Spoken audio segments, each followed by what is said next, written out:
কর্মীরা।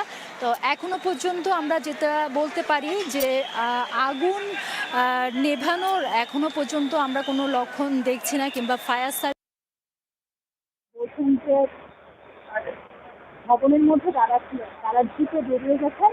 তবে হতাহতকে এখনো পর্যন্ত কোনো ধরনের সংবাদ বা তথ্য আমরা পাইনি। তবে যেহেতু কারখানা, সে কারণে মূলত আমি বলতে পারি যে দুটো ফ্লোরে আগুন লেগেছে, সে দুটো ফ্লোর পুরোপুরি আসলে ভস্মীভূত হয়ে গেছে, এমন আসলে আমরা বলতে পারি। আর সবচেয়ে বেশি ঝুঁকিপূর্ণ বা ভয়ঙ্কর বিষয়টা হচ্ছে যেহেতু কারখানার ইকুইপমেন্ট আছে, আশেপাশে আমরা দেখেছি যে বেশ কয়েকটি এসিতে আগুন ধরে গেছে।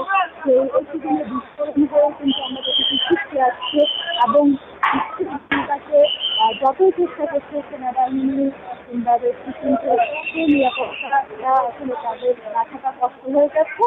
আর এখনো পর্যন্ত ফায়ার সার্ভিসের মাত্র ইউনিট একযোগে কাজ করছে, কিন্তু যেহেতু টপ ফ্লোরে ফায়ার সার্ভিসের যে পানিটা সেটা আসলে এখন করতে আসছে না, এয়ারের যে পরিবহন সেটা এসে পৌঁছেছে, সেটা স্থাপনের কাজ করছে।